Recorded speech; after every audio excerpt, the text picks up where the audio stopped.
හොඳයි දරුවනි අපි 2019 උසස් පෙළ ජෛව පද්ධති තාක්ෂණ වේදයේ විෂය ධාරාව යටතේ දුවේ පුතේ අපි දුවල පුතාලත් එක්ක සම්බන්ධ වෙලා ඉන්නේ 2019 උසස් පෙළ ප්‍රශ්න පත්‍රයේ පළවෙනි ප්‍රශ්න පත්‍රයේ බහුවර්ණ ප්‍රශ්න පත්‍රයත් එක්ක දුවේ පුතේ MCQ පේපර් එක මල්ටිපල් චොයිස් ක්වෙස්චන් පේපර් එක කෙටි ප්‍රශ්න පත්‍රයේ දැන් පළවෙනි ප්‍රශ්න පත්‍රය දුවේ පුතේ ඔයගොල්ලෝ දන්නවා 2017 විෂය නිර්දේශය යාවත් කාලවලට පස්සේ දුවේ පුතේ 2017 උසස් පෙළට ආපු අයලක් කළා අවුරුදු දෙකක් මේ විභාගයේ සඳහා ඉගෙනගෙන දුවේ පුතේ 2019 තමයි මුල්ම වතාවට නව නිර්දේශය යටතේ විභාගයට පෙනී සිටි ඒ දුවල පුතාලා වෙනුවෙන් පැවැත්වුණු විභාගයේ පළවෙනි ප්‍රශ්න පත්‍රයේ අපි ප්‍රශ්න 30ක් දුවල පුතාලත් එක්ක මේ විදි සාර්ථකව සාකච්ඡා කරලා අවසන් දුවේ පුතේ අපි 31 වෙනි ප්‍රශ්නය දුවල පුතාලත් එක්ක සාකච්ඡා කරන්න බලාපොරොත්තු වෙන්නේ හොඳයි පුතේ අපි වැඩි කාලයක් ගන්නවතු කෙලින්ම ප්‍රශ්නෙට යමු බලමු පුතේ අපෙන් අහනවා ආහාර ඇසුරුම් කරණය පිළිබඳ ප්‍රකාශ කිහිපයක් පහත දැක්වේ කියලා තියෙනවා පුතේ බලමු. ඒ ප්‍රකාශයේ බාහිරින් නිෂ්ක්‍රීය වායුවක් ඇතුළු කිරීමෙන් පිටතින් වායුවක් ඇතුළු කරලා බාහිරින් නිෂ්ක්‍රීය වායුවක් ඇතුළු කිරීමෙන් ඇසුරුමක අභ්‍යන්තර වායු පරිසරයේ පාලනය කිරීම පාලිත තත්ත්ව යටතේ ඇසුරුම් කරණය කියලා හඳුන්වනවා. පාලිත තත්ත්ව යටතේ ඇසුරුම් කරණය කියලා. අන්න පට්ටපල් බොරුවක්. පුතේ අපි මේ පාලිත තත්ත්ව යටතේ ඇසුරුම් කරණය කියලා එකට කියන්නේ නැහැනේ. මොකද්ද? බාහිරින් දැන් කිරිපිටි වගේ ආහාරයකට කිරිපිටි පැකට්ටුවක් ඇතුළට අපි N2 වැනි වායුවක් ඇතුළු කරනවා. දැන් කිරිපිටි පැකට් එක ගෙනාපුවාම ගෙවල් වල අපි දන්නේ නැතිකමට කියනවානේ මේක ඇතුළේ මේ වායු හුලම් පුරවලා තියෙන කිරිපිටි නෑ කිරිපිටි එන චුට්ටයි කියලා. නමුත් අපි දැන් දන්නවා මේ ඇතුළේ බාහිරින් වායුවක් ඇතුළු කරලා ආහාරයේ ආයු කාලය වැඩි වෙන පිළිවෙලට ඇසුරීමේ වායු අනුපාතය වෙනස් කිරීමක් තමයි සිදු කරලා තියෙන්නේ කියලා අපි මේක ඉගෙනගෙන තියෙන හින්දා දන්නවා. ගොඩක් අය ඒක දන්නේ මේ හුලම් පුරවලා කියනවා සමහර පැකට් වල ටිපිටි පැකට් වලත් තියෙනවා නේද දරුවනේ. ඉතින් කිරිපිටි පැකට් වලත් එහෙම මේ කිරි පොඩ්ඩයි බයිනෝ. මුන්ට බයිනෝනේ. එහෙම කිය මුන්ට මෙහෙම වෙන්න ඕනේ කිය බයිනෝ හොඳටම බයිනෝ. නමුත් දැන් අපි දන්නවා මේ ඇසුරුම තුළ ඇසුරීමේ ආහාරයේ ආයු කාලය වැඩි වීම පිණිස තමයි මේ ඇසුරුම් කරන්නේ කරලා තියෙන කෙනෙක් ඒ අවබෝධය අපිට තියෙනවා. එතකොට පුතේ එහෙනම් බාහිරින් නිෂ්ක්‍රීය වායුවක් ඇතුළු කිරීමෙන් ඇසුරුමක අභ්‍යන්තර වායු පරිසර තත්ත්වයේ පාලනය කිරීම පාලිත පරිසර තත්ත්වයට ඇසුරුම් කරන්නේ නෙවෙයි. අපි ඒකට කියන්නේ මොකද්ද? නවීනකృత තත්ත්වයට ඇසුරුම් කරන්නේ කියලායි කියන්නේ පුතේ. නවීනකృత තත්ත්වයට ඇසුරුම් කරන්නේ තමයි අපි පිටතින් බාහිරින් වායුවක් ඇතුළු කරලා ඇසුරුම තුළ අභ්‍යන්තර වායු පරිසර තත්ත්වය පාලනය කරනවා කියන එක. එතකොට එහෙනම් දෙක මාරු වෙලා තියෙන්නේ වගේ නේද? අපි බලමු එහෙනම් ඒ කියවන ප්‍රකාශය ගන්න බෑ වැරදි. B ප්‍රකාශයේ බාහිරින් නිෂ්ක්‍රීය වායුවක් ඇතුළු කිරීමෙන් තොරව පිටතින් නිෂ්ක්‍රීය වායුවක් ඇතුළු කරන්නේ නැහැ. පිටතින් නැත්තම් බාහිරින් නිෂ්ක්‍රීය වායුවක් ඇතුළු කිරීමෙන් තොරව ඇසුරුමක අභ්‍යන්තර වායු පරිසර තත්ත්වයේ පාලනය කිරීම නවීනකృత තත්ත්වයට ඇසුරුම් කරන්නේ නෙවෙයි. ඒක තමයි නියම පාලිත තත්ත්වයට ඇසුරුම් කරණය කියලා කියන්නේ. දෙක මාරු කරලා පුතේ බාහිරින් නිෂ්ක්‍රීය වායුවක් ඇතුළු කිරීමකින් තොරව ඇසුරුමක අභ්‍යන්තර වායු පරිසරයේ පාලනය කිරීම තමයි ඒකට තමයි කියන්නේ පාලිත තත්ත්වයට ඇසුරුම් කරණය කියලා. හරිද පුතේ? එහෙනම් මතක තියාගන්න ඒකට තමයි කියන්නේ පාලිත තත්ත්වයට ඇසුරුම් කරණය කියලා පුතේ. ඒ කියන්නේ modified මෙතන control atmospheric packaging කියලා මේකට කියන්නේ. right? ඒ කියන්නේ මේ යට එක. දෙක මාරු වෙන්න ඕනේ.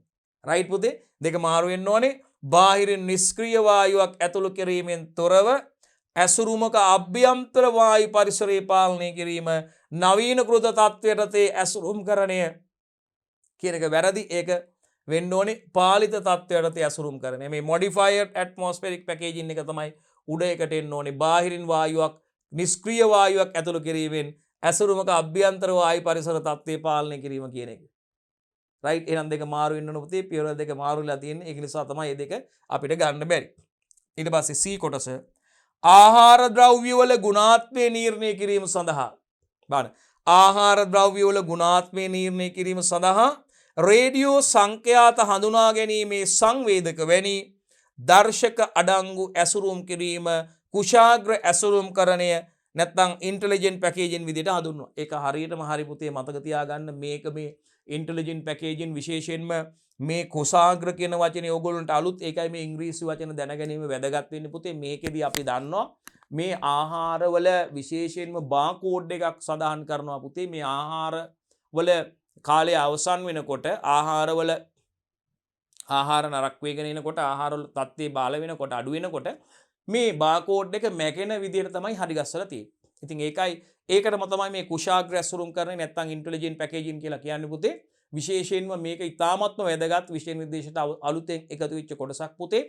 අපි විශේෂයෙන්ම ආහාරයේ කල් ඉක්ුත් වෙනකොට ආහාරයේ කල් ඉක්ුත් වේගෙන එනකොට පුතේ අර අපි මේ බාකෝඩ් එක මැකෙනවා. බාකෝඩ් එකත් මැකීගෙන යනවා.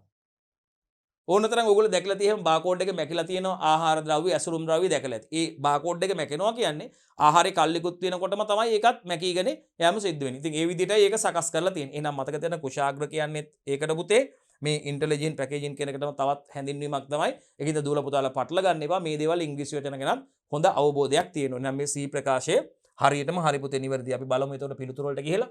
ඊයත ප්‍රකාශ අතුරේ නිවැරදි පිළිතුර වෙන්නේ පුතේ A පමණි කියන එක වැරදි පුතේ. B පමණි කියන එකත් වැරදි. අපි ගමු වතු පැනක් ගමු ඒක.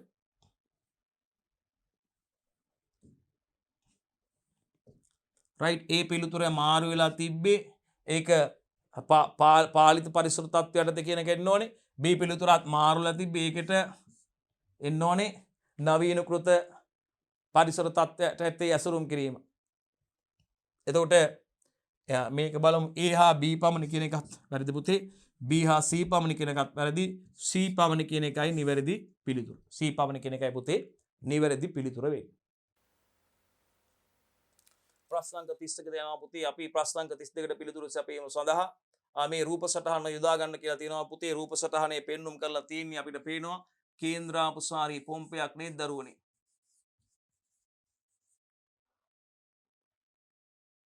රූප සටහනේ පෙන්ලා තියෙන පුතේ කේන්ද්‍රාපසාරී ජල පොම්පයක් නේද? ඉතින් කේන්ද්‍රාපසාරී පොම්ප ගත්තාම අපි දන්නවා ඒ පොම්ප ආකාර දෙකක් තියෙනවා දෙවිය පුතේ. සපූර්ණේ වන සහ සපූර්ණේ නොවන කියලානේ. කේන්ද්‍රාපසාරී පොම්ප ආකාර දෙකක් තියෙනවා පුතේ. එකක්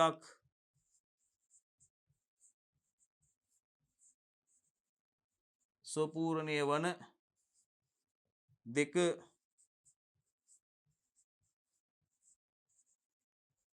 සපූර්ණේ නොවන. මොකද්ද පුතේ මේ සපූර්ණේ වන කියන්නේ? ඈ පුතේ මේ පාක පාටේ ඉඳන් පුතේ ෆුට් වෑල් එකේ ඉඳන් පාක පාටේ සිට පුතේ මේ ෆුට් වෑල් එකේ ඉඳන් පාක පාටේ සිට ඇතුළු මුව කපාටේ දක්වාත් ඈ පුතේ ඉම්පිලරය කුටීරය තුල පුතේ පාක පාටේ සිට බලන පාක පාටේ සිට පාක පාට ෆුට් වෑල් එකේ ඉඳන් පුතේ ඇතුළු මුව දක්වාත් ඇතුළු මුව දක්වාත් පාක පාටේ සිට ඇතුළු මුව දක්වාත් දරුවනේ මේ චූෂණ නලය තුල සහ අපි කියනවා මේ ඉම්පිලර කුටීරය තුල තියෙන වාතය ඉවත් කරගනිමින් ස්වයංව ජලය පොම්ප කරන්න පුළුවන් නම් පුතේ අපි කියනවා ඒගොල්ලෝ සපූර්ණේ වන පොම්ප කියලා.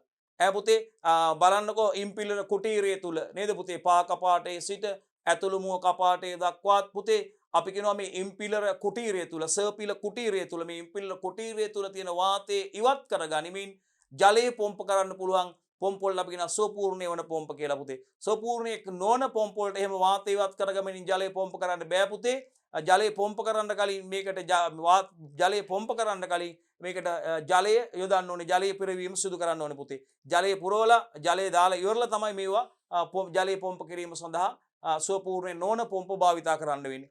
සපූර්ණේ වන පොම්ප පුතේ විශේෂයෙන්ම මේ සර්පිල කුටීරයේ තියෙන වාත මේ ඉම්පෙලර කුටීරයේ තියෙන වාතය ඉවත් කරමින් පුතේ ජලය පොම්ප කරගන්න පුළුවන් හැකියාව තියෙන පොම්ප තමයි සපූර්ණේ වන පොම්ප කියලා කියන්නේ. ඉතින් අපි දන්නවා කේන්ද්‍රාපසාරී පොම්පයක මූල ධර්මය තමයි පුතේ අපි දන්නවා විශේෂයෙන්ම අපි දන්නවා වෘත්තාකාර පතයක ගමන් කරන වස්තුවක් පුතේ. අපි දන්නවා වෘත්තාකාරව ගමන් කරනකොට කේන්ද්‍රයක් විදිහට චලනය වෙනකොට දරුවනේ වෘත්තාකාරව ගමන් කරද්දී පතයක ගමන් කරද්දී කේන්ද්‍රයෙන් ඉවතට බලයක් ඇති වෙනවා පුතේ. ඒ කේන්ද්‍රයෙන් ඉවතට ඇතිවන බලයට අපි කියන්නේ කේන්ද්‍රාපසාරී බලය කියලා පුතේ. කේන්ද්‍රයෙන් ඉවතට බලයක් ඇති වෙනවා පුතේ. ඒ කේන්ද්‍රයෙන් ඉවතට ඇතිවන බලයට අපි කියන්නේ කේන්ද්‍රාපසාරී බලය කියලා. ඉතින් මෙන්න මේ නිසා පුතේ මේ කෙලවර පුතේ මේ පොම්පේ විශේෂයෙන්ම පුතේ මේ ඉම්පිල් සර්පිල විශේෂයෙන් අපි කියනවා පාජකය දැති සහිත රෝධයක් පුතේ නේද පුතේ දැති සහිත රෝධයක් පාජකයක් භ්‍රමණය වෙන්න පුළුවන් සර්පිල කුටීරයකින් සහ නේද පුතේ සමන්විතයි මේ කේන්ද්‍රාපසාරී පොම්පයක් ගත්තහම පුතේ ඉම්පිලරයක් නැත්නම් පාජකය කියලා කියනවා පුතේ අපි දැති සහිත රෝධයක් නේද පුතේ භ්‍රමණය වෙන දැති සහිත රෝධයක් ඒ වගේම පුතේ අපි මේ විශේෂයෙන්ම අපි කියනවා මේක සර්පිල කුටීරයක් නේද පුතේ සර්පිල කුටීරයක් තුල කරකැවෙන මේ දැති සහිත රෝධයක් භ්‍රමණය වෙන ඉම්පිලරයක් තියෙනවා පුතේ සමන්විතයි. ඉතින් මේ ඉම්පිලරයේ වේගයෙන් කරකැවෙනකොට පුතේ අපි දන්නවා කේන්ද්‍රයේ අසල අපි දන්නවා ගොඩනැගෙනවා පීඩනයක් පුතේ. එතකොට අපි දන්නවා එතන විශේෂයෙන්ම චූෂණයක් ඇති වෙනවා පුතේ. චූෂණයක් ඇති වෙලා අපි දන්නවා මේ එතකොට මේ කේන්ද්‍රයට සවි කරලා තියෙන නලය පාකපාටේ සිට කේන්ද්‍රය දක්වා පුතේ මේ තුල නලය තුල මේ චූෂණ නලය තුල රික්තක තත්ත්වයක් ගොඩනැගිලා දරුවනේ මේ ජලය ඇද ගැනීමක් ජලය ඉහළට ඇද ගැනීමක් සිද්ධ වෙනවා. ජලය ඉහළට ඇද ගැනීම මේ රික්තක තත්ත්වයක් ඇති කිරීම නිසා දරුවනේ මේ ඇතිවන පීඩන තත්ත්වය නිසා පුතේ ජලය ඇද ගැනීම සිද්ධ වෙලා මේ ජලය විශේෂයෙන්ම මේ ඉම්පිලරේ නැත්තම් අපි දන්නවා පාජකයේ භ්‍රමණය වෙනකොට පුතේ ජලයත් ගමන් කරනවා දරුවනේ ජලයත් 360ක් මේ කුටීරය තුල භ්‍රමණය වෙලා දරුවනේ අංශක 360ක් ජලයත් භ්‍රමණය වෙනවා මේ ශක්තිය චාලක ශක්තිය ජලය ලබා ගන්නවා ඒ ජලය දරුවනේ විසර්ජක නලය හරහා එළියට ඇදලා දානවා පිට කරලා දෙනවා දරුවනේ ඒකයි සාමාන්‍ය මේ ක්‍රියාවලිය සරලවම කිව්වේ ඉතින් මේකෙදි දරුවනේ අපි දන්නවා විශේෂයෙන්ම මේ රූපයේ බලමු මේ කේන්ද්‍රාපසාරී පොම්පයක් තියෙන්නේ right එතකොට මේ කේන්ද්‍රාපසාරී පොම්පේ අපි දන්නවා චූෂණ හිස right එතකොට පාකපාටයේ සිට ඇතුළු මුව දක්වා දරුවනේ පාකපාටයේ සිට ඇතුළු මුව දක්වා චූෂණ හිස තියෙන්නේ විසර්ජන හිස පුතේ ඊට පස්සේ තියෙන්නේ දරුවනේ මෙතන ඉඳන් මේ විසර්ජන හිස තියෙන්නේ දරුවනේ ඉතින් අපෙන් අහනවා මේ රූපයේ සටහනට අනුව කේන්ද්‍රාපසාරී පොම්පයක චූෂණ හිස විය යුත්තේ කියලා දරුවනේ චූෂණ හිස කියන්නේ අපි දන්නවා පුතේ පාකපාටයේ සිට මේ බලන පාකපාටයේ සිඳලා මේ ඇතුළු මුව කපාටය දක්වා දරුවනේ චූෂණ නලය අපි දන්නවා රයිට් එතකොට අපෙන් අහන්නේ ප්‍රශ්න අංක 32ට මේ රූප සටහන දිහා හොඳට බලන දරුවනේ රූප සටහනට අනුව කේන්ද්‍රාපසාරී පොම්පයක චූෂණ හිස විය යුත්තේ කියලා අපෙන් ප්‍රශ්නය අහන්නේ දරුවනේ 32 වෙනි ප්‍රශ්නේ 32 වෙනි ප්‍රශ්නේ බලන්න දුවේ පුතේ මෙතන මේ අපිට ගන්න පුළුවන් මෙතන p තියෙනවා පුතේ p ගත්තොත් මෙතන බලන්නකො අපිට මේ ලිඳ මේ බලන p කියපුවා මෙතන ඉඳන් මෙන්න මේ තැනට එන්නේ. එතකොට අපිට මෙන්න මෙතන තමයි පුතේ පුට් වෑල් එක මේ පාකපාටයේ සිට මේ ඇතුළු මුව දක්වා දරුවනේ නේද? නේද? ඇතුළු මුව කපාටයේ දක්වා නැත්නම් කේන්ද්‍රයේ දක්වා නේද පුතේ? මේ දක්වා මේ මෙන්න මේ ටික තමයි අපිට චූෂණ හිස වෙන්න ඕනේ දරුවනේ. මේ බලන්න. පාකපාටයේ ඉඳන් මේ බලන්නකො ඇතුළු මුව දක්වා. ඇතුළු මුව ඒක අපිට චූෂණ හිස විදියට ගන්න දරුවනේ. එතකොට බලන්න මේකේ පිළිතුර වෙන්නේ පිළිතුර දෙක Q. P කියන එක ගන්න බෑ පුතේ වැරදි. R කො නෑ මේ R නෑ. එතන ඒ ටික විසර්ජන හිසටයි ඒට කියන්නේ. හරි විසර්ජන හිසටයි ඒ කියන්නේ. එතකොට T නෑ T ගත්තාම මුළු හිස නේද පුතේ? T වලට මුළු හිස ඒ ටික T වලට ගත්තාම නේ පුතේ අපිට මුළු හිසටත් ගන්න පුළුවන්. S නෑ පුතේ S උත් නෙවෙයි එතකොට. T ත් නෙවෙයි. එහෙනම් Q නේ. ඔන්න මෙන්න මේ අපි දන්නවා පාකපාටයේ සිට ඇතුළු මුව කපාටය දක්වා කොටසයි පුතේ අපි එතකොට විශේෂයෙන්ම මේකේ චූෂණ හිස විදියට සඳහන් කරන්නේ පුතේ චූෂණ හිස විදියට අපිට ගන්න පුළුවන් නිවැරදි පිළිතුර දෙවෙනි පිළිතුරයි පුතේ හරියන්නේ 32ට 2 32ට පුතේ පිළිතුර 32 වෙනි ප්‍රශ්නේ නිවැරදි පිළිතුර 2 පුතේ 32ට 2 right අපි යනවා ප්‍රශ්න අංක 33 පුතේ නැවුම් පළතුරු සහ එළවලු සඳහා වඩාත් සුදුසු ගබඩා තත්ත්වය වෙන්නේ මොකක්ද කියලා අහන්නේ පුතේ. අපි දන්නවා පුතේ එළවලු පළතුරු අස්වනු නෙළූ පසුත් පුතේ ඒවා පරිවෘත්තීය ක්‍රියා සිදු කරනවා පුතේ ශ්වසනය කරනවා. ඒගොල්ලෝ ස්වභාවිකව එතිලීන් වායුව නිෂ්පාදනය කරනවා දරුවනේ. අපි දන්නවා අපි අහලා තියෙනවා දරුවනේ මේ එළවලු පළතුරු අස්වනු නෙළූ පසුත් පුතේ ඒගොල්ලෝ පරිවෘත්තීය ක්‍රියා සිදු කරනවා. ඉතින් මේ එළවලු අස්වනු පළතුරු අස්වනු නෙළුවට පස්සේ පරිවෘත්තීය ක්‍රියා සඳහා වැය වෙන්නේ මේ වගේ තියෙන සංචිත ආහාර. ඒකනේ පුතේ එළියේ ෆ්‍රිජ් එකේ දාන්න නැතුව දිනයක් දෙකක් තියලා තිබ්බහම මේවා මැලවීම සිදු වෙන වියපත් වීම සිදු වෙන්නේ පුතේ. ඉතින් මේ සඳහා ශ්වසනය සිදු වෙනවා පුතේ. ඒ වගේම පරිවෘත්තීය ක්‍රියා සිදු වෙනවා දරුවනේ. එතිලීන් නිෂ්පාදනය සිදුවලා මේවා කහ පැහැවීම ඉදීමේ ක්‍රියාවලිය ස්වභාවිකව එතිලීන් නිෂ්පාදනය වෙලා ඒ ක්‍රියාවලිය සිදු වෙනවා පුතේ. ඒක නිසා අපි විශේෂයෙන්ම මේවා ප්‍රශස්ත තත්වයට ගබඩා කරන්න ඕනේ එළවලු පළතුරු අස්වනු පුතේ. ඉතින් මේ විදිහට එළවලු පළතුරු අස්වනු පුතේ හොඳට මතක තියාගන්න.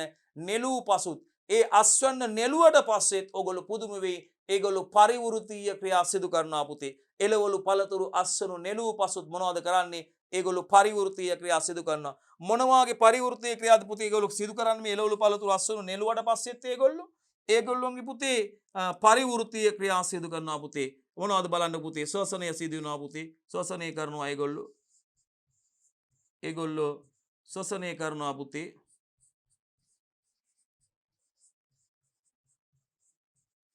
ස්වභාවිකව ඒගොල්ලෝ එතිලීන් වායුව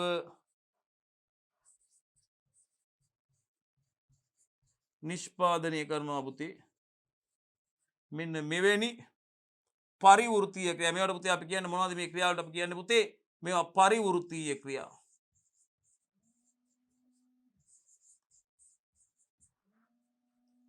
හොඳයි පුතේ අපි කිව්වේ එතකොට මේ එළවලු පළතුරු අස්වනු පුතේ අස්වනු නෙළුව පසුත් ඒවා ශ්වසනය සිදු වෙනවා පුතේ. ස්වභාවිකව එතිලීන් නිෂ්පාදනය සිදු වෙනවා පුතේ. ඉතින් මෙන්න මේ පරිවෘත්තීය ක්‍රියා සඳහා පුතේ මේ සංචිත ආහාරය වැය වෙන්නේ. ඉතින් ශක්තිය වැය වෙනකොට පුතේ මේ වගේ අස්වනු වල මොකද වෙන්නේ පුතේ? මේවා වියපත් වෙනවා පුතේ. අස්වනුත් වියපත් වෙනවා පුතේ. මැලවීම සිද්ධ වෙනවා. ඉදීම සිද්ධ වෙනවා පුතේ. එළවලු පළතුරු කහ පැහැ ගැනීම සිද්ධ වෙනවා පුතේ. ඒවා ඉදීම සිද්ධ වෙනවා. ඉතින් කල් තියාගන්න බැරි වෙනවා. එහෙනම් අපි ඒගොල්ලෝ ප්‍රශස්ත තත්ත්වයට යටතේ පුතේ අපි ඒගොල්ලොන්ව ගබඩා කිරීම සිදු කරන්න ඕනේ. එහෙනම් අපි බලමු මේ එළවලු පළතුරු ගබඩා කරලා තියෙන තත්ත්ව කොහොමද කියලා පුතේ. නැවුම් ප්‍රෙෂ් නේද පුතේ? නැවුම් පළතුරු හා එළවලු සඳහා වඩාත් සුදුසු ගබඩා තත්ත්වයයි අහන්නේ පුතේ. ප්‍රශ්න අංක 33න් අපෙන් අහන්නේ වඩාත් සුදුසු ගබඩා තත්ත්වයයි අහන්නේ පුතේ. බලමු අපි. අඩු උෂ්ණත්වය නම් ගැටලුවක් නෑ නේද පුතේ? අඩු ආර්ද්‍රතාවයේ අඩු තත්ත්වයට ගබඩා කරනවා. තෙතමනේ වැඩිපුර වෙන්න ඕනේ නේද පුතේ? ඉතින් ඒ නිසා මෙන්න මෙතන නම් මේක නම් හරි අඩු උෂ්ණත්වය හරි. එතකොට මෙන්න මේ මෙතන තත්ත්වය තමයි ප්‍රශ්නේ තියෙන්නේ නේද පුතේ? එතකොට අඩු CO2 O2 කියලා තියෙනවා එතන නේ. එතන ගැටලුවක් තියෙනවා එතකොට. දෙක ඉහළ උෂ්ණත්වය කියපු ගමන් ඒක එතනින් කැපෙනවා. ඉහළ උෂ්ණත්වයට ගබඩා කරන්නේ නැහැ නේ පුතේ නැවුම් එළවලු පළතුරු. එතකොට ඉහළ උෂ්ණත්ව කියපු ගමන් මෙන්න මෙතන අඩු ආර්ද්‍රතා කියපු ගමන් ඒක කැපෙනවා. අඩු CO2 කියලා තියෙනවා. මෙතන ඉහළ උෂ්ණත්ව කියපු ගමන් ඒ උත්තරෙත් අයින් වෙනවා. මෙතන අඩු උෂ්ණත්වත් හරි ඉහළ ආර්ද්‍රතාවයත් හරි. මෙන්න මෙතන පොඩි ඩවුට් එකක් තියෙනවා. අඩු CO2 කියලා නේද පුතේ? මෙතන අඩු උෂ්ණත්ව කියන එකත් හරි හතරවෙනි එක අඩු උෂ්ණත්ව කියන එකත් හරි ඉහළ ආර්ද්‍රතාවය කියන එකත් හරි ඉහළ CO2 O2 කියන එකත් හරි. මෙතන ඉහළ උෂ්ණත්ව නම් හරියන්නේ නැහැ පුතේ. ඉහළ උෂ්ණත්ව හරියන්නේ නැහැ. ඉහළ ආර්ද්‍රතාවය අවුලක් නැහැ. ඉහළ CO2 O2 අවුලක් නැහැ. මෙතන වරදින්නේ ඉහළ උෂ්ණත්වය කියන එකයි. නේද පුතේ? මෙතන වැඩේ අවුල් යන්නේ ඉහළ උෂ්ණත්වය කියන එකයි. ඉතින් ඒ අනුව අපිට තර්ක කරලා ගන්න පුළුවන් පුතේ. එහෙනම් නැවුම් පළතුරු සහ එළවලු සඳහා වඩාත්ම සුදුසු ගබඩා තත්ත්වය තමයි පුතේ ප්‍රශ්න පිළිතුරු අංක 4 අඩු උෂ්ණත්වය. ඔව් පුතේ අඩු උෂ්ණත්වය ඉහළ ආර්ද්‍රතාවය. ඔව් පුතේ තෙතමනේ ඉහළ ආර්ද්‍රතාවයේ වායුවේ අඩංගු වායු නේද පුතේ? ජල වාෂ්ප සංයුතිය නේද පුතේ? ඉහළ ආර්ද්‍රතාවයේ හා ඉහළ CO2 O2 අනුපාතයේ වේ. රයිට් ලියාගන්න පුතේ. 4 වෙනි එකයි නිවැරදි. නිවැරදි වරණේ අංක 4 අඩු උෂ්ණත්වයේ ඉහළ ආර්ද්‍රතාවය හා ඉහළ CO2 O2 අනුපාතය. ඉහළ CO2 O2 අනුපාතය 33ට 4 පුතේ. 33ට පිළිතුර 4. හොඳයි.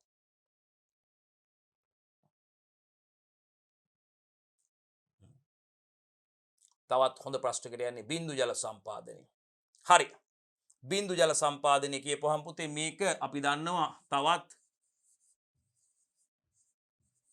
ශුද්‍ර ජල සම්පාදන ක්‍රමයක්.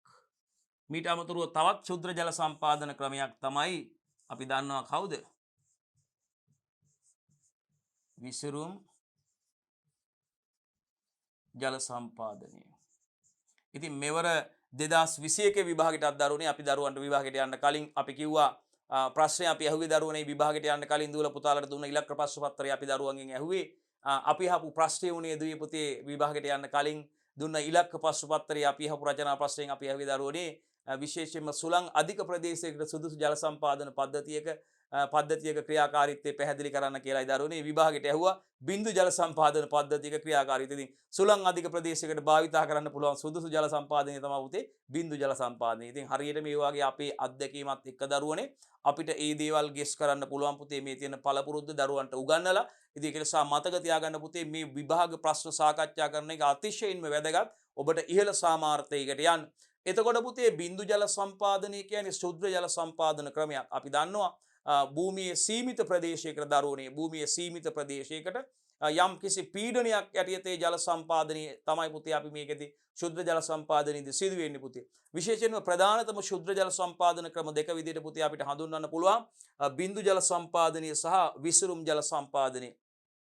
ඉතින් විශේෂයෙන්ම පුතේ ජල සංරක්ෂණය සඳහා පුතේ විශේෂයෙන්ම අපි දන්නවා වියලි කලාපයේ සඳහා වියලි කලාපයේ අපි දන්නවා අවුරුද්දටම මාස 3ක් වගේ ඉතාම කෙටි කාලයක් තමයි ජලය ලැබෙන්නේ පුතේ. ඉතින් කන්න දෙකේදීම වගා කටයුතු කරන්න ජනතාව වැව් ඉදි කරලා ඒ වැව් තුල ජලය එක්රැස් කරලා පුතේ රඳවලා තියාගෙන අවශ්‍ය වෙලාවට ඒ කටයුතු වලට ජල සම්පාදනය කරගන්නවා. ඉතින් විශේෂයෙන්ම වියලි කලාපයේ සිදු කරන භෝග වගාවන් සඳහා මේ ඩ්‍රිප් ඉරිගේෂන් බින්දු ජල සම්පාදන පද්ධතිය වගේම පුතේ විසුරුම් ජල සම්පාදන පද්ධතිය තමයි ස්ප්‍රින්ක්ලර් ඉරිගේෂන්. ඊටාම කාර්යක්ෂම ජල සම්පාදන පද්ධති විදිහට පුතේ මේවා හඳුන්වන්න පුළුවන්. හැමදේම අහනවා පුතේ විභාගෙට. ඉතින් බින්දු ජල සම්පාදනයේදී අපි දන්නවා දරුවනේ ප්‍රධාන වශයෙන්ම ජලයේ පුතේ ජල ප්‍රභවයේ ඉඳන් ප්‍රධාන නල ඔස්සේ ජල පෙරණියකින් ජලය පෙරෙනවා දරුවනේ ප්‍රධාන නල ඔස්සේ රයිට් ප්‍රධාන නලය ඔස්සේ ප්‍රධාන නලයෙන් උප ප්‍රධාන නල වලටත් දරුවනේ ඒ උප ප්‍රධාන නල වලින් පාර්ශ්වික නල හරහා යන ජලය පුතේ මේ පාර්ශ්වික නල වලට ඒ භෝග අතර නියම පරතරයෙන් යුතුව සවි කරන ලද එමිටර්ස් නැත්නම් විමෝචක තුලින් පුතේ ජලයේ බිඳු වශයෙන් ඩ්‍රිප් වයිස් පතිත වීමක් සිදු වෙනවා පුතේ භෝගයේ මූල කලාපයේ අවට තමයි මේ වගේ තෙත්වීම සිදු වෙන්නේ. ඉතින් විසුරුම් ජල සම්පාදනය අපි දන්නවා මේ ආකාරයටම පොළවින් ඉහළට සිරස් අපි දන්නවා සිරස් නල වලට මේ පාර්ශ්වික නල ශේෂ්ත්‍රය හරහා තියෙන පාර්ශ්වික නල වලට සම්බන්ධ සිරස් නල වලට සම්බන්ධ කරලා තියෙන ස්ප්‍රින්ක්ලර් හෙඩ් නැත්නම් විසුරුම් හිස් හරහා ජලයේ විසුරුවා හැරීම විහිදුවා හැරීම සිදු වෙන්නේ පුතේ ජල ස්නාවක් විදියට යෙදීම සිද්ධ වෙනවා. ඉතින් විශේෂයෙන්ම අපි දන්නවා මේ බින්දු ජල සම්පාදනයේ පුතේ තාමත්ම කාර්යක්ෂම ජල සම්පාදන ක්‍රමයක්. ශුද්ධ ජල සම්පාදන ක්‍රම අතරින් අපිට කතා කරන්න තියෙන සිලබස් එකේ මේ බින්දු ජල සම්පාදනය සහ විසුරුම් ජල සම්පාදනයේ සම්බන්ධයෙන් දුවේ පුතේ ප්‍රශ්න අංක 33 ප්‍රශ්න අංක 34 අපි ප්‍රශ්න අංක 34 බින්දු ජල සම්පාදනයේ දරුවනේ අපි බලමු. ඒ පළවෙනි කියවන්න බලමු අංක 1 බින්දු ජල සම්පාදනය. හරි. ශේෂ්ත්‍ර භෝගවල පත්‍ර නොවැළැක් කිය හැකි තෙමීමකට මඟ පාදයි. අනේ පුතේ පත්‍ර තෙමීමකට ලක් වෙන්නේ නැහැ. බින්දු ජල සම්පාදනයේදී සිද්ධ වෙන්නේ මොකද්ද? මේ භෝගයේ මූල කලාපයේ අවටයි තෙත්වීම සිදු වෙන්නේ පුතේ. මේ බලන්නකෝ දැන් මේ අපි මේ ප්‍රධාන නල ඔස්සේන ජලය නේද ප්‍රධාන නල මේ බලන්න මේ අපි ආයෙත් බලමු. ප්‍රධාන නල වලින් එන ජලය පුතේ රයිට්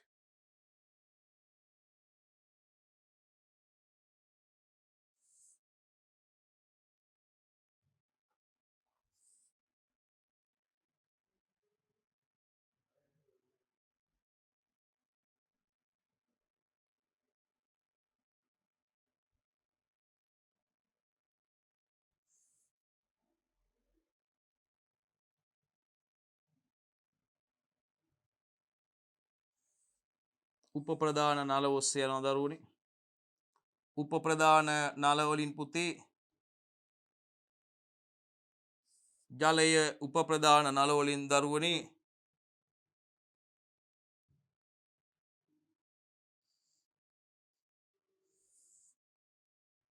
පාර්ශ්වික නල ඔස්සේ දරුවනේ මේ පාර්ශ්වික නල වලට නියමිත පරතරයෙන් යුතුව සවි කරලා තියෙනවා දරුවනේ විමෝචක එමිටර්ස් ඒ වගේ ජලයේ බිඳුව පතිත වීම සිද්ධ වෙනවා දරුවනේ මේ භෝගයේ අපි ගත්තොත් දරුවනේ භෝගයේ මූල කලාපයේ අවට තමයි තෙත්වීම සිද්ධ වෙන්නේ. භෝගයේ මූල කලාපයට තෙත්වීමයි දරුවනේ සිද්ධ වෙන්නේ. භෝගයේ මූල කලාපයට තෙත්වීමයි මෙමගින් සිදු වෙන්නේ. ඩ්‍රිප් වයිස් මේ එමිටරයෙන් විමෝචකයෙන් ජලයේ බිඳුව පතිත වීම සිද්ධ වෙනවා දරුවෝ. ජලයේ බිඳුව පතිත වීම මේ ජල සම්පාදනය ක්‍රියාත්මක කරලා තියෙන අවස්ථාව අපි කියමු පැයක් බිඳු ජල සම්පාදනයේ ක්‍රියාත්මක යොදලා බිඳු ජල සම්පාදනයේ ක්‍රියාත්මක තියෙනවා. මේ ක්‍රියාත්මක කරලා තියෙන කාල සීමාව තුළ දරුවනේ මේ අර එමිටර එකෙන් නැත්නම් විමෝචකයෙන් දරුවනේ එමිටරයෙන් නැත්නම් මේ ඩ්‍රිප් එකෙන් දරුවනේ ජලයේ බිඳුව පතිත වෙනවා. භෝගයේ මූල කලාපයේ අවටයි පුතේ තෙත්වීම සිද්ධ වෙන්නේ. වගා ශේෂ්ත්‍රයේ පිරිසුදු තියාගන්න පුළුවන් පුතේ වල් පැලෑටි වර්ධනය වීමක් සිදු වෙන්නේ නැහැ දරුවනේ. ඉතින් ඒක නිසා කාර්යක්ෂම ජල සම්පාදන ක්‍රමයක් පුතේ ජල සංරක්ෂණය සඳහා විශේෂයෙන් වියලි කලාපයට භාවිතා කරන්න පුළුවන් දරුවනේ. එහෙනම් බලන්න මේ ආකාරයට ඒතර පළවෙනි කියමනෙන් අපිට කිව්වේ අමූලික බොරුවක්. මොකද්ද පළවෙනි කිව්වේ? ශේෂ්ත්‍රයේ පත්‍ර නොවැළැක්විය හැකි තෙමීමකට මඟ පාදනවා කියලා පුතේ. ඔන්න ඒක නම් අපිට විසිරුම් ජල සම්පාදනය ගැන කියවනම් පුතේ අන්න කෙලියෙන් මේකට අක්කටම ගන්න තිබ්බා. අර විසිරුම් හිස් මගේ නේද පුතේ මේ පාර්ශ්වික නල වලට දැන් මේකේ පාර්ශ්වික නල වලට මේකේ එමිටර්ස් නිසා තියෙන අරකේ පාර්ශ්වික නල වලට සිරස් නල තියෙනවා. සිරස් නල වලට තමයි විසර්ජක හිස් සම්බන්ධ කරලා තියෙන්නේ. මේකෙදි මෙන්න මේ ආකාරයට මේ පාර්ශ්වික නල වලට සිරස් නල හයි කරලා පුතේ ඒවට තමයි විසිරුම් හිස් දාලා ජලය විසිරීම සඳහා සකස් කරලා තියෙන විසිරුම් ජල සම්පාදනය. බිඳු ජල සම්පාදනයේ මේ ගැන තියෙන සදාහනක් විදිහට තියෙන පළවෙනි ප්‍රකාශයේ ශේෂ්ත්‍ර භෝගවල පත්‍ර නොවැළැක්විය හැකි තෙමීමකට භාජනවා කියන එක වැරදි පුතේ කියමනවා. හරි. ඊළඟට වාෂ්පීකරණ හානි ඇති කරමින් සුළඟට ඉහළ සංවේදීතාවයක් දක්වයි. අනේ නෑ පුතේ එහෙම සිද්ධියක් තියෙන්නේ කාගේද විශේෂයෙන්ම විසිරුම් ජල සම්පාදනයේදී. රයිට් 34 වෙනි ප්‍රශ්නේ දුවේ පුතේ අපි ඉන්නේ. බලමු එතකොට 34 තුන්වෙනි උත්තරේ. ජල පෙරහන් රහිතව යොදාගත් විට ජල විමෝචක ජල පෙරහන් රහිතව යොදාගත් විට ජල විමෝචක මේ ජල විමෝචක අවහිර වීමට හේතු වෙනවා. හරියටම හරි පුතේ ඒක ජලය ෆිල්ටර් කරන්නේ නැතුව පෙරහනක් ජලය පෙරන්නේ නැතුව භාවිතා කරලා දැම්මොත් පුතේ මේ ජලයේ තියෙන ද්‍රව්‍ය වලට මේ විමෝචක අවහිර වීම සිද්ධ වෙන්න පුළුවන් පුතේ. ඒක හරියටම හරිය කියමන. ජල පෙරහන් රහිතව යොදාගත් විට පුතේ ජල විමෝචක අවහිර වීමට හේතු වෙන්න පුළුවන් පුතේ. ඒක හරියටම හරි. ලවණ ජලයේ මේ බලන්නකෝ සෙන්ටිමීටරයට මිලිමෝස් මේ බලන්නකෝ 7ට වැඩි සමග යෙදූ විට පුතේ භෝගශාක පත්‍ර පිරිසීම සිදු වෙනවා කියන කතාවක් ගන්න බෑ පුතේ. මගින් ජලය හා පෝෂක වඩාත් කාර්යක්ෂම ශේෂ්ත්‍රයට යොදන බැවින් ශේෂ්ත්‍රයේ වල් වර්ධනය වීම වැඩි වෙන්න පුළුවන්. අමූලික බොරු පුතේ බිඳු ජල සම්පාදනයේදී වල් වර්ධනය වීමක් සිදු වෙන්නේ නැහැ. මොකද භෝගයේ මූල කලාපයේ අවටයි පුතේ මූල කලාපයේ අවටයි තෙත්වීම සිදු වෙන්නේ. මුළු ශේෂ්ත්‍රයේම ජලයෙන් යට වෙන්නේ නැහැ. ජලයේ ශේෂ්ත්‍රයටම ජලය ලැබෙන්නේ නැහැ. ඒක නිසා අවසන් කියමන පුතේ මේ පස්වෙනි කියමන පුතේ පට්ටපල් බොරුවක් වැරද්දක්. එහෙනම් පුතේ බිඳු ජල සම්පාදනයේ සම්බන්ධයෙන් නිවැරදි ප්‍රකාශය වෙන්නේ පුතේ ජල පෙරහන් රහිතව යොදාගත් විට පුතේ ජල විමෝචක අවහිර වීමට හේතුවක් වෙන්න පුළුවන් පුතේ ජලය ෆිල්ටර් කරන්නේ නැතුව යොදාගත්තොත්. හරි පුතේ අපි ප්‍රශ්න අංක 34යි අවසන් කරේ නම් පිළිතුර 3.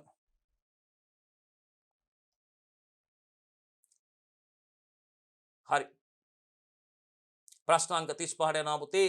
වෝල්ටීයතාව වෙනස් වීම මැනීමේදී සාමාන්‍යයෙන් වෝල්ට් මීටර වලට සාපේක්ෂව පුතේ මල්ටිමීටර තමයි වඩාත් ප්‍රචලිත වෙමින් තියෙන්නේ පුතේ. අපිට මේ අවශ්‍ය අපිට මේ විශේෂයෙන්ම අපිට කීපයක මිනුම් ලබා ගන්න පුළුවන් පුතේ එකවර මේකෙදි විශේෂයෙන්ම වෙන වෙනම මැන ගන්නවට වඩා පුතේ මල්ටිමීටරෙන් අපිට අවශ්‍ය කරන පරාමිතීන් කීපයකම මිනුම් ලබා ගන්න පුළුවන්. වෙන වෙනම අපි ඇමීටරේ භාවිතා කරලා වෝල්ට් මීටරේ භාවිතා කරලා ඒවා මිනුම් ලබා ගන්නවට වඩා පුතේ අපිට කෙලින්ම මේ මල්ටිමීටරේ මගින් මේ මිනුම් ලබා ගැනීමේ හැකියාව තියෙනවා. ඉතින් ඒක අපි දන්නවා වෝල්ටීයතාවයේ වෙනස් වීම මනිනකොට පුතේ සාමාන්‍ය වෝල්ට් මීටර වලට සාපේක්ෂව පුතේ මල්ටිමීටරේ ප්‍රචලිත වෙමින් පවතිනවා පුතේ. මේ ජනප්‍රියත්වයට හේතුවක් වෙන්නේ බලන්න පුතේ ප්‍රශ්න අංක 35 අපි ඉන්නේ පුතේ. ප්‍රශ්න අංක 35 ඒ ශනිකව ප්‍රතිචාර දැක්වීම කියනවා පුතේ. එහෙම පොඩ්ඩක් බලමු. ඒ පරිපතයට සම්බන්ධ කිරීමට පහසු වීම, දර්ශන තලය මත ඉලක්කම් කියවීම පහසු වීම, එමගින් ධාරාව හා ප්‍රතිරෝධ යන විචල්‍යයන් දෙකම මැන ගැනීමට හැකිවීම, විවිධ පරාමිතීන් වෝල්ටීයතා මැනීමට එය සීරු මාරු කරන්න පුළුවන් පුතේ. 35 වෙනි ප්‍රශ්නෙට පිළිතුර 5 පුතේ. බලන්න 35ට 5 අපිට පුළුවන් විවිධ පරාසයන් වෝල්ටීයතා මැනීමට එය සීරු මාරු කළ හැකිවීම. ඒක තමයි පුතේ මේක ජනප්‍රියත්වයට ප්‍රචලිත වෙමින් පවතිනවා. මේ ජනප්‍රියත්වයට ආසන්නතම ප්‍රධානතම හේතුව වෙන්නේ පුතේ මල්ටිමීටර භාවිතය බලන්න විවිධ පරාසයන්හි වෝල්ටීයතා මැනීමට එය සීරු මාරු කළ හැකිවීම 35ට 5 උත්තරي දරුවනේ 35 වෙනි ප්‍රශ්නෙට පිළිතුර 5 right අපි යනවා ප්‍රශ්න අංක 36ට හරි ගොවිපළ ව්‍යුහය ගැන අහන්නේ පුතේ ගොවිපළ ව්‍යුහයක් ඉදිකිරීමේදී ගොවි මහතෙකු යටලී භාවිතා කිරීමට අවශ්‍ය පුතේ යටලීයක් අපි දන්නවා දැන් ගොවිපළ වහලයක් ඉදි කරනකොට පුතේ අපිට වහලේ පළ දෙකට තනි පළයකට වගේ පුතේ එහෙම වහලවල් අපිට PSC අවශ්‍ය වෙනවනේ පුතේ ගොඩනැගිලි ඉදි කරන ගොවිපළ ව්‍යුහ සත්ත්ව නිවාසෙට කුකුල් නිවාස වෙන්න පුළුවන් පුතේ ගව නිවාස වෙන්න පුළුවන් අය පුතේ මේ ගබඩාවක් සයිලෝ එකක් වෙන්න පුළුවන් පුතේ ඈ ඉතින් මෙන්න මේ විශේෂයෙන් මේ ඉදිකිරීම වලදී පුතේ වාහන නවතර කරන වාහනාංගයක් ගරාජයක් වෙන්න පුළුවන් දරුවනේ ඉතින් මෙන්න මේ තැන් මේ ගොවිපළ ව්‍යුහ ඉදි කරනකොට පුතේ අපි දන්නවා මේ PSC වලට යටලී යොදා ගන්න ඕනේ right යටලී යොදා ගන්න වහලවල් වල එතකොට මෙන්න මේ ගොවිපළ ව්‍යුහ ඉදි කිරීමේදී ගොවි මහතෙකුට යටලී භාවිතා කිරීමට අවශ්‍ය වේ දැන් වහලයක් ඉදි කරනකොට දරුවනේ පළ දෙකට ගහන්න පුළුවන් වහලේ. ඉතින් මේ අපිට නිවසක් ඉදි කරනකොට අපි දන්නවා ව්‍යුහයක් හරි. එතකොට තනි පළයට මේක ගන්න පොහන්න පුළුවන්. දැන් එතකොට දරුවනේ මේ වහලේ අපි දන්නවා යටලි අවශ්‍ය වෙනවා. යටලි දාන්න ඕනේ. යටලි දාන්න ඕනේ දරුවනේ. යටලි දාලා එයට හරහට ලී දානවා. ඒ අනුව අපිට සෙවිලි ද්‍රව්‍ය අනුව දරුවනේ මේ අපිට ෂීට් සෙවිලි කරනවද උළු මොකක් හරි සෙවිලි කරනවද තහඩු වර්ගයක් සෙවිලි කරනවද කියන එක අනුව පුතේ ඒ යොදා ගන්න ප්‍රමාණය වෙනස් වෙන්න පුළුවන්. එතකොට මේ ගොවිපළ ව්‍යුහයක් ඉදි කිරීමට ගොවි මහතෙකුට පුතේ යටලි භාවිතා කිරීමට අවශ්‍ය මේ කාර්ය සඳහා තෝරා ගනු ලබන ලී වල ඝනත්වය වැඩි විය යුතුද පුතේ? නැහැ පුතේ. ඒ වගේම විරූපණ ප්‍රබලතාවය වැඩි වෙන්න ඕනේද පුතේ? නැහැ පුතේ. බලන්නකො පුතේ අපි දැන් ප්‍රශ්න අංක 36 ඉන්නේ 36 වෙනි ප්‍රශ්නේ පුතේ මේ දැව පාඩමෙන් පුතේ දැව ආශ්‍රිතව දැව පාඩමෙන් පුතේ ප්‍රශ්නේ අහලා තියෙන්නේ විශේෂයෙන්ම 13 වන ශ්‍රේණියේ දෙවන ඒකකයේ දැව සහ දැවනවන වනජ නිෂ්පාදනය යටතේ පුතේ මේකත් සිලබස් එකට අලුතෙන් එකතුනේ කලින් වනාන්තර කළමනාකරණයේ මේ ජෛව විවිධත්ව පාඩම තිබ්බ දරුවනේ ඒ පාඩම ඉවත් කරලා ඒ වෙනුවට ඒ පාඩමේ තිබ්බ එක කොටසක් මේ දැවනවන වනජ නිෂ්පාදන ටික තියෙනවා පුතේ දැව පිළිබඳව මේ අලුතෙන් මේ කොටස එකතු කරලා තියෙනවා දරුවනේ 36 වෙනි ප්‍රශ්නය සඳහා පුතේ right එතකොට බලමු ඝනත්වයේ වැඩිවීමද නැහැ විරූපණ ප්‍රබලතාවය වැඩි යුතුයි නෑ පුතේ ආතන්නේ ප්‍රබලතාවය වැඩි විය යුතුයි නම්‍ය ප්‍රබලතාවය වැඩි විය යුතුයි සම්පීඩක ප්‍රබලතාවය පුතේ යටලීයක් නම් මෙයාගේ මොකද්ද පුතේ අනිවාර්යෙන්ම ස්ථීරවම යාගේ නම්‍ය ප්‍රබලතාවය වැඩි විය යුතුයි පුතේ නම් 36ට 4 උත්තරේ පුතේ 36ට 4 එයාගේ නම්‍ය ප්‍රබලතාවයයි පුතේ යටලී සඳහා භාවිතා කරනවා නම් එයාගේ නම්‍ය ප්‍රබලතාවය වැඩි වෙන්න ඕනේ පුතේ නම්‍ය ප්‍රබලතාවයයි එයාගේ වැඩි වෙන්න ඕනේ හොඳයි දියේ පුතේ අපි ඉදිරියට යමු right ජල පොම්පයක් ගැන අහන්නේ පුතේ ජල පොම්පයක පාජකේ නැත්තම් ඉම්පිලරේ කේන්ද්‍රාපසාරී පොම්පයක තමා පුතේ මේ ඉම්පිලරයක් තියෙන්නේ සර්පිල කුටීරයක් ඉම්පිලරයක් දරුවනේ ඉම්පිලරයක් තියෙන්නේ පාජකේ නේද පුතේ ඉම්පිලරේ හරි ආවරණයක් නේද පුතේ කසුවක් තියෙනවා කේස් වෙන එකක් තියෙනවා සර්පිල කුටීරයක් තියෙනවා මේ තුල තියෙන නේද පුතේ දැති සහිත රෝදයක් භ්‍රමණය විය හැකි නේද අයාට තමයි අපි ඉම්පිලරයක් නැත්තම් සර්පිල අපි කියන්නේ කවුද පුතේ පාජකය කියලා අපි කියනවා හරි එහෙනම් ජල පොම්පයක පාජකේ නැත්තම් ඉම්පිලරේ ක්‍රියාකාරීත්වය පිළිබඳ ප්‍රකාශ කිහිපයක් දැක්වේ කියලා ප්‍රශ්න අංක 37න් අහන්නේ පුතේ ප්‍රශ්න අංක 37න් අපෙන් අහන්නේ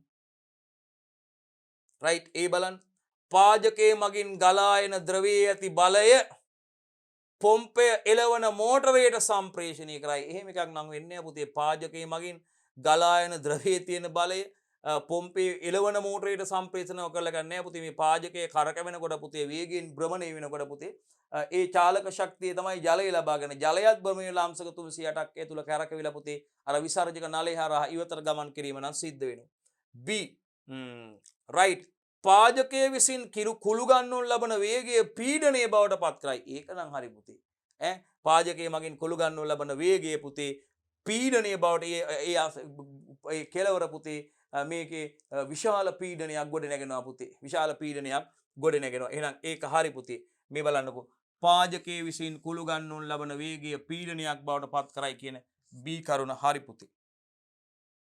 C බලන්න. පාජකයේ පරිභ්‍රමණය වීමෙන් නිපදවන බලය පාජකයේ භ්‍රමණය වෙනකොට පුතේ වෘත්තාකාරව භ්‍රමණය වෙනකොට අපි දන්නවා කේන්ද්‍රයෙන් ඉවතට බලයක් ඇති වෙනවා පුතේ. අන්න ඒ බලය තමයි දුවේ පුතේ අපි කේන්ද්‍ර අපසාරී බලය කියලා කියන්නේ දරුවනේ. එහෙනම් මතක තියාගන්න පුතේ පාජකයේ පරිභ්‍රමණය වීමෙන් නිපදවන බලන්නකෝ පුතේ පාජකයේ පරිභ්‍රමණය වීමෙන් නිපදවන බලය විසින් බලන්නකෝ ද්‍රව්‍ය මධ්‍යයේ සිට පිටතට චලනය කරනවා පුතේ. ද්‍රව්‍ය මධ්‍යයේ සිට පිටතට චලනය කරනවා පුතේ. පාජකයේ පරිභ්‍රමණය වීමෙන් නිපදවන බලයෙන් තමයි පුතේ බලන්නකෝ මේ ද්‍රව්‍ය මධ්‍යයේ සිට පිටතට චලනය වීම සිදු කරන්නේ පුතේ. එහෙනම් C කියමන නිවැරදි පුතේ. නිවැරදි පිළිතුර විදිහට 37 ප්‍රශ්නෙට අංක 5 B හා C පමණයි. 37ට 5 පුතේ පිළිතුර 37ට 5. හොඳයි අපි 38 වෙනි ප්‍රශ්නෙට යනවා. සුදුගම්මිරිස් නිෂ්පාදනය ගැනයි කතා කරන්නේ පුතේ. සිට්‍රික් අම්ල ප්‍රතිකාරය කරන්නේ ඇයි කියලා අහන්නේ. 38 වෙනි ප්‍රශ්නේ පුතේ 38 වෙනි ප්‍රශ්නය විශේෂයෙන්ම මේ ඒකකයේ පුතේ අපනයන භෝග ගැන කතා කරනවා දරුවනේ. සුළු අපනයන භෝග ගැන විශේෂයෙන්ම සුදුගම්මිරිස් ඒ වගේම කළුගම්මිරිස් නිෂ්පාදන ක්‍රියාවලිය මේකදී රබර් තේ පොල් ආශ්‍රිත නිෂ්පාදන ගැන කතා කරනවා පුතේ ප්‍රධාන වශයෙන්. අපි මේකෙදි කතා කරනවා පුතේ ග්‍රීන් ටී නිෂ්පාදනය, කොළ ටී නිෂ්පාදනය, කළු තේ නිෂ්පාදනය ගැනත් කතා කරනවා පුතේ. ඉතින් විශේෂයෙන්ම 13 වන ශ්‍රේණියේ 3 වන ඒකකයේ යටතේ දරුවනේ අපි මේක කතා කරන්නේ. 13 වන ශ්‍රේණියේ ඒකදී දිසිදි පොල් ගැන කතා කරනවා පුතේ. වර්ජින් කොකනට් ඔයිල් සුපිරිසුදු පොල් තෙල් ගැන අපි කතා කරනවා ඒකකයේදී. ඉතින් දරුවනේ මේකත් ඉතාමත්ම වැදගත් ඒකකයක්. අපෙන් අහන්නේ 38 වෙනි ප්‍රශ්නයේ දරුවනේ අපි කතා කරන්නේ 38 වෙනි ප්‍රශ්නයෙන් අහන්නේ පුතේ සුදුගම්මිරිස් නිෂ්පාදනයේ පියවර මතකයි දරුවනේ අපිට. සුදුගම්මිරිස් නිෂ්පාදනයේදී සිට්‍රික් අම්ල ප්‍රතිකාරය කරන්නේ පුතේ පොඩ්ඩක් බලන්න. ඉහළ ගුණාත්මක බවින් යුත් ගම්මිරිස් ඇට තෝරා ගන්න නෙවෙයි පුතේ. අපි ඒක දන්නවා ගම්මිරිස් ඇටවල මතු පිට විස බීජ නැසීමට නෙවෙයි පුතේ. ගම්මිරිස් ඇටවල පිටත පොත්ත මෘදු කිරීමට නෙවෙයි. 4 ගම්මිරිස් ඇටවල සුදු පැහැය තීව්‍ර කිරීමට පොඩ්ඩක් ඒක පස්වෙනි එකත් බලමු. වියලීමේදී ගම්මිරිස් ඇට හැකිලීම වළක්වා ගැනීමට නෙවෙයි පුතේ. උත්තරේ 4 පුතේ. 38ට උත්තරේ 4 ගම්මිරිස් ඇටවල සුදු පැහැය තීව්‍ර කිරීමටයි පුතේ ඒක දාගන්නේ. මොකද්ද පුතේ? ගම්මිරිස් ඇටවල සුදු පැහැය තීව්‍ර කිරීමට තමයි පුතේ අපි සුදු ගම්මිරිස් නිෂ්පාදනයේදී සිට්‍රික් අම්ල ප්‍රතිකාරය යොදාගන්නේ. ඇයි පුතේ මේ බලන්නකෝ. ගම්මිරිස් ඇටවල සුදු පැහැය තීව්‍ර කිරීමට පුතේ. ගම්මිරිස් ඇටවල සුදු පැහැය තීව්‍ර කිරීමටයි දරුවනේ අපි මතක තියාගන්න ගම්මිරිස් ඇටවල සුදු පැහැය තීව්‍ර කිරීම සඳහායි පුතේ අපි මතක තියාගන්න කවුද සුදු පැහැය මේ සුදු ගම්මිරිස් නිෂ්පාදනයේදී සිට්‍රික් අම්ල ප්‍රතිකාරය කරන්නේ පුතේ. සිට්‍රික් අම්ල ප්‍රතිකාරය කරන්නේ ගම්මිරිස් ඇටවල සුදු පැහැය තීව්‍ර කිරීමට. 38 39ට යනවා පුතේ. බලන්නකෝ. ශීත තෙරපුම් කූල් ප්‍රෙස් ආකාරයට පිරිසුදු පොල් තෙල් නිස්සාරණ ක්‍රියාවලදී පොල් තෙල් නිස්සාරණ ක්‍රියාවලිය ගැන පුතේ 39 වෙනි ප්‍රශ්نين අහන්නේ. ප්‍රශ්න අංක 39 නැවතත් මේ පොල් තෙල් 13 වන ශ්‍රේණිය 3 වන ඒකකයට අදාළවයි දරුවනේ කතා කරන්නේ. right අපෙන් අහන්නේ ඉහත ප්‍රකාශ අතුරෙන් නිවැරදි ප්‍රකාශය මොකක්ද කියලා පුතේ. 39 වෙනි ප්‍රශ්නේ නිවැරදි ප්‍රකාශය මොකක්ද කියලා යහන්නේ පුතේ. බලමු ප්‍රකාශන ටිකට. ඒ තෙල් වෙන් කර ගැනීම සඳහා අඩු උෂ්ණත්වයකදී හෙමින් රත් කිරීම සිදු කරනු ලැබේ කියන එක ගන්න බෑ පුතේ අපිට. එතකොට ඒක B ජලය හා පොල් කිරම මේ කොකනට් ක්‍රීම් එක වෙන් කර ගැනීම සඳහා නිස්සාරණය කරගත් පොල් කිරි ශීතකරණයේ තියෙනවා. මේක අපි අහනවා නේද YouTube වලත් ඔයගොල්ලෝ මේ අහලා ඇති මේ පාඩමේ අපි කතා කරනවා වගේම මේ පොල් මේක නිස්සාරණය කර ගැනීමේදී මේ දෙක අපි විශේෂයෙන්ම ජලය හා පොල් කිරම මේ කොකනට් ක්‍රීම් එක වෙන් කර ගන්න පුතේ සඳහා නිස්සාරණය කරගත් පොල් කිරි ශීතකරණයේ තියෙනවා පුතේ. ඊට පස්සේ කිරි කැඳ වලින් මේ කර්ඩ් එකෙන් සුපිරිසුදු පොල් තෙල් වෙන් කර ගැනීම සඳහා පොල් කිරම කාමර උෂ්ණත්වයේ තියෙනවා පුතේ. අරගෙන බලන්නකො හරි මේ ක්‍රියා මේ දෙකම හරි. කිරි කැදලි වලින් පුතේ කර්ඩ් වලින් සුපිරිසුදු පොල් තෙල් වෙන් කර ගන්න පුතේ. සුපිරිසුදු පොල් තෙල් වෙන් කර ගැනීම සඳහා මේ පොල් කිරම කාමර උෂ්ණත්වයේ තබනු ලබනවා පුතේ. මේක තියා මේක කාමර උෂ්ණත්වයේ තියෙනවා පුතේ. හරි. එහෙනම් පුතේ අපි බලන්න උත්තරේ ඉහත ප්‍රකාශ හතරෙන් පිළිතුර වෙන්නේ පුතේ 5 B හා C පමණි. right 39ට පිළිතුර B හා C පමණි පුතේ. 39ට පිළිතුර පුතේ B හා C පමණි. 39ට පිළිතුර 5. අපි යනවා ප්‍රශ්න අංක 40ට. හරි. සම්බන්ධක අග්‍ර හඳුනා ගැනීමෙන් තොරව හොඳ ප්‍රශ්නයක් පුතේ බලන්නකෝ. සම්බන්ධක අග්‍ර හඳුනා ගැනීමෙන් තොරව පරිපථයකට සම්බන්ධ කළ හැකි උපාංගයක් ඩයෝඩයක් කියපුවාම දුවේ පුතේ අපි දන්නවා ඩයෝඩයක් කියන්නේ එක් දිශාවකට පමණක් ධාරාව ගෙන යාමට ඉඩ දෙන උපාංගයක් පුතේ. සක්‍රීය උපාංගයක් ඩයෝඩයක් කියන්නේ පුතේ අපි දන්නවා PN සංදියක්.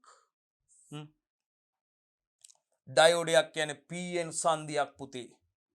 බලන්නකො ඩයෝඩයක් කියන්නේ PN සංදියක්.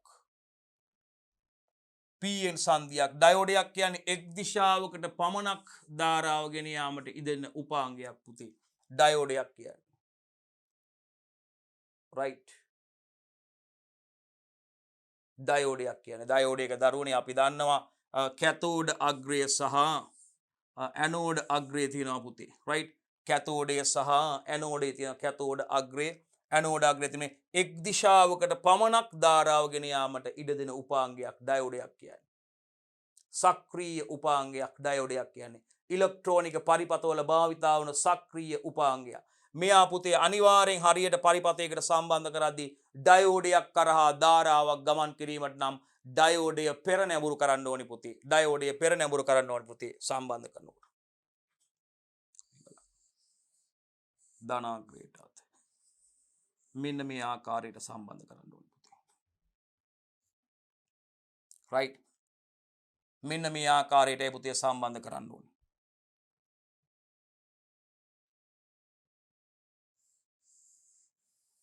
ඩයෝඩයක් පෙර නැඹුරු කරලා තියෙන අවස්ථාව. එක් දිශාවකට පමණක් ධාරාව ගෙන යාමට ඉඩ දෙන උපාංගයක් තමයි ඩයෝඩයක් කියන්නේ පුතේ. විශේෂයෙන්ම අපිට මේකෙදි LED ගැන කතා කරන්න තියෙනවා නේද පුතේ?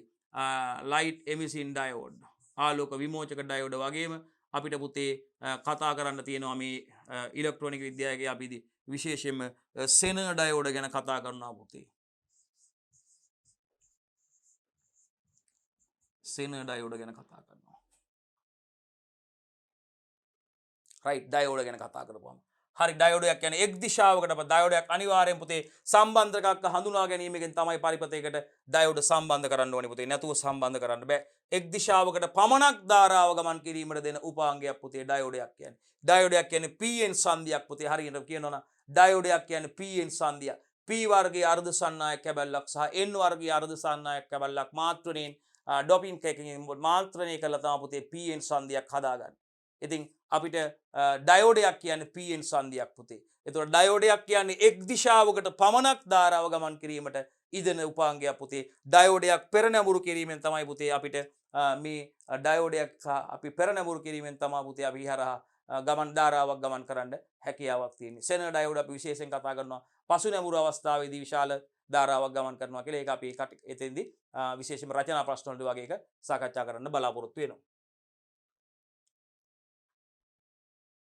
එතකොට ඩයෝඩ පරිණාමක ගත්තාමත් එමයි පුතේ. අපි ඒ වගේ ට්‍රාන්ස්ෆෝමර් පුතේ අග්‍ර හරියට හඳුනා ගන්න ඕනේ පුතේ. පිළියව නැත්තම් පුතේ රිලේ ස්විචුත් එහෙමයි.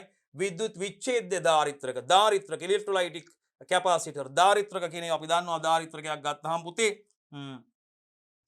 මේ බලන්න පුතේ. සන්නායක තහඩු දෙකක් මැදට පරිවාරක ද්‍රව්‍යයක් දැමී යොදීමෙන් තමයි පුතේ ධාරිත්‍රකයක් නැත්තම් කැපාසිටර් එකක් අපි හදාගන්නේ පුතේ. ධාරිත්‍රකයක පුතේ ආරෝපණ විදියට ගබඩා කරලා තියෙනවා පුතේ. ආරෝපණ తాවකාලිකව ආරෝපණ විදියට විද්‍යුත් ශක්තිය ගබඩා කරලා තියෙන උපාංගයක් තමයි පුතේ කැපාසිටර් එකක් නැත්නම් ධාරිත්‍රකයක් කියලා කියන්නේ පුතේ. සන්නායක තහඩු දෙකක් අතරට පාර විද්‍යුත් ද්‍රව්‍යයක් දාලා තමයි පුතේ මේ කැපාසිටර් එකක් නැත්නම් ධාරිත්‍රකයක් නිර්මාණය කරලා තියෙන්නේ පුතේ. ඉතින් අපි ඒක ගැන ඒත් අපි ඒ වගේ පුතේ හරියට අග්‍ර සම්බන්ධ කිරීම සිදු කරන්න ඕනේ. මේ බලන්න ආලෝකයේ මත රඳා පවතින ප්‍රතිරෝධකයක් මෙන්න මෙයා බලන්නකො. මෙන්න සම්බන්ධකයක් හඳුනා ගැනීමකින් තොරව සම්බන්ධ කරන්න පුළුවන් කෙනෙක් පුතේ.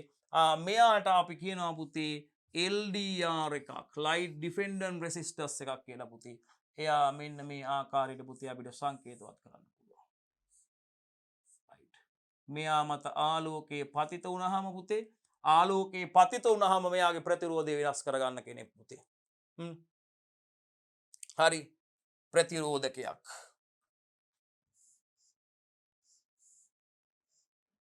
ඔන්න. ප්‍රතිරෝධක කියන්නේ අක්‍රීය උපාංග පුතේ. ආලෝක සංවේදී ප්‍රතිරෝධක LDR. LDR එකක් මත ආලෝකයේ පතිත වුණාට පස්සේ පුතේ මොකද කරන්නේ? යා අඳුරේදී එයා අඳුරේදී LDR එක ප්‍රතිරෝධය වැඩි පුතේ. ආලෝකයේ පතිත වුණාම ප්‍රතිරෝධය අඩු වෙනවා පුතේ. LDR එක ප්‍රතිරෝධය අඩු වෙනවා. අඳුරේදී ප්‍රතිරෝධය වැඩි පුතේ. අඳුරේදී ආලෝකයේදී පුතේ LDR එක ප්‍රතිරෝධය අඩුයි. ආලෝක සංවේදී ප්‍රතිරෝධක තමයි පුතේ අපි LDR කියලා හඳුන්වන්නේ. එතකොට බලන්න පුතේ එහෙනම් ආලෝකයේ මත රඳා පවතින ප්‍රතිරෝධකයක් light defender resist එකක් තමයි පුතේ නිම පිළිතුර වෙන්නේ පුතේ 5. පිළිතුර 5. නිවැරදි පිළිතුර 5 පුතේ. 40ට නිවැරදි පිළිතුර 5. සම්බන්ධක අග්‍ර හඳුනා ගැනීමකින් තොරව පරිපතයකට සම්බන්ධ කළ හැකි උපාංගයක් තමයි පුතේ උපාංගයකට උදාහරණයක් තමයි පුතේ ආලෝකයේ මත රඳා පවතින ප්‍රතිරෝධක light defending resistance. ඒවා අක්‍රීය උපාංග කියලා පුතේ අපි හඳුන්වන්නේ. හොඳයි පුතේ අපි ප්‍රශ්න 40ක් ඕගොල්ලොත් එක්ක සාකච්ඡා කරලා අවසන්. අපි දුවල පුතාලත් එක්ක ඊළඟට බලාපොරොත්තු වෙනවා අවසන් ප්‍රශ්න 10 සාකච්ඡා කරන්න ඊළඟ කොටසින් දුවල පුතාලත් එක්ක හමු වෙනවා අපි.